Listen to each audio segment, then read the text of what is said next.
Let's look at verse number 15 of chapter 28 together. It says, Moses entered the city at a time when people of the city were not under guard. They were not watching. Then Moses found in the city two men fighting.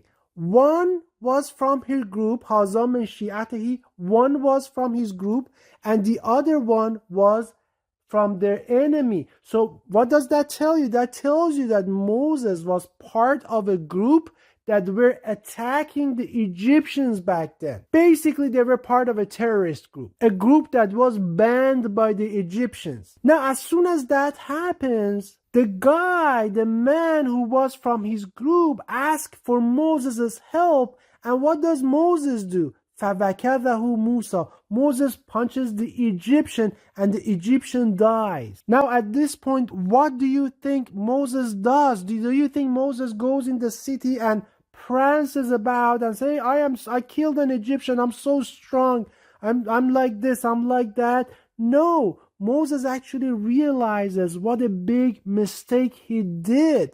In fact, he says, هَذَا مِنْ عَمَلِ الشَّيْطَانِ. It says this is the work of the devil. This is the work of Satan. Why? Because Satan wants to create bloodshed amongst Allah's creatures. Satan wants to create wars. Satan wants blood sacrifices. That's what Satan has exacted from human beings since the beginning. Blood sacrifices.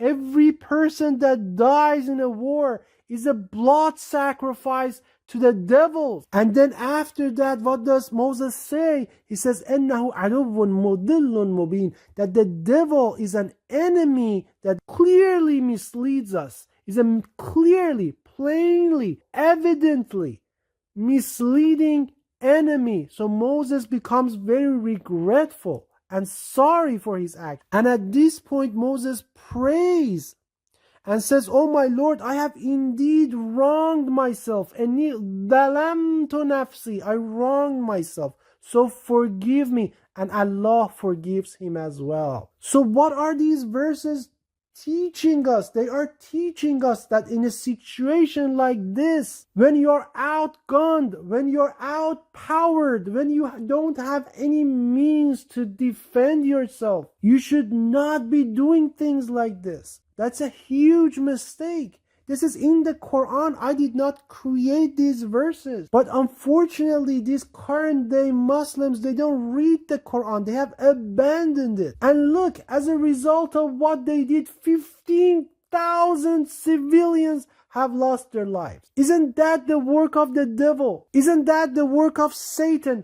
15,000 just on the Palestinian side. 1,200 people died also on the Israeli side. Altogether, I'm telling you, this is going to come to about 100,000 innocent civilians dying.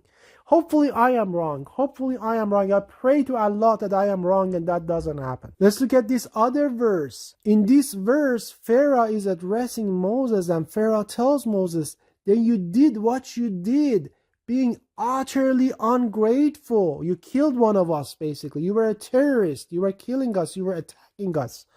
And then what does Moses say? Moses says, I did it then. وَأَنَا مِنَ الضَّالِّينَ. I was one of those who were misguided. ضَالِّينَ. It means those who are misguided, those who are in the wrong path, those who have gone astray. What does that tell us? That these people who commit these acts cause so much bloodshed.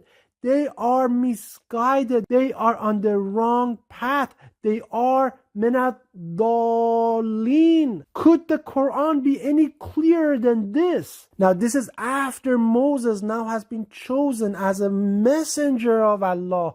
And Allah has sent Moses to the Egyptians. This is after that. This is years after. Now, the chiefs of Pharaoh's people, the chiefs of the army, the national security people, the advisor, the governments, they are telling Pharaoh, will you allow Moses and his people to spread mischief in the land, to cause corruption? لَيُفْسَدُوا فِي الْأَرْضِ. Imagine The Egyptians were the ones that were committing atrocities.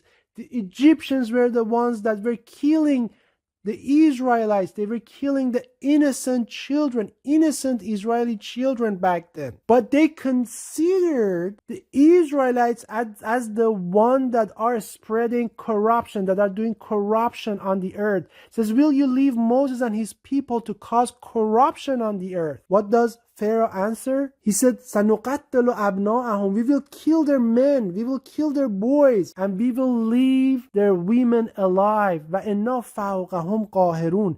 We are powerful over them. We can do anything we want with them. Just like the situation today. Now, what does Moses answer to the Israelites? So the Egyptians at this point, they resume killing the Israelites, killing their men, killing their sons. But what does Moses do? Moses is here. Moses actually is with them at this point. This is the time when Moses is there amongst them. Does Moses say, let's go attack Egyptians and kill them? Does Moses form a cell, a group like Hamas, attacking the Egyptians? Does Moses do that? Does Moses pick up armed resistance? No, that's not what Moses do. Let's see what Quran actually tells us.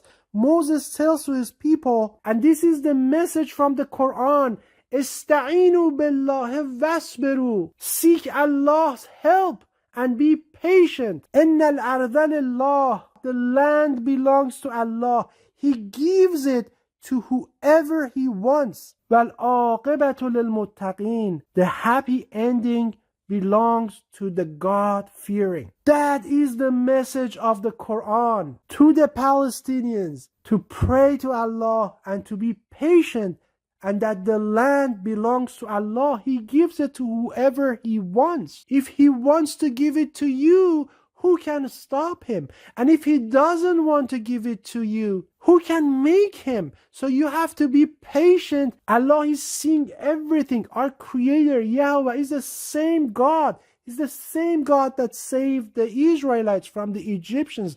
Do you really think He's unable to save you and give you the land? Let's look at the next verse. At this verse, the Israelites tell Moses, Udina min qab. They were killing us before you came to us. Min qabl an ta'atina. They were causing so much trouble for us. They were killing us before you came to us. Wa min ba'd ma ji'tana. And even after you have come, they are doing the same thing. They're killing our boys. They're killing our men. And what does Moses say? They're complaining to Moses. They're saying, hey, do something. Before you came to us, they were doing the same thing. And now that you have come to us, they're again doing the same thing. What are you going to do for us, Moses? And what does Moses say? It may be that your Lord will destroy your enemy and make you inheritors of the land. So the answer to the oppression is not acts of terrorism. The answer is seeking Allah's help, seeking your Creator's help, and being patient. Ista'inu billahi wasbiru. But unfortunately, majority of the Muslims, majority of those who call themselves Muslim nowadays, they have abandoned the Quran. They don't listen to the Quran. They have adopted the religion of the Hadith. Peace and blessings to all of you.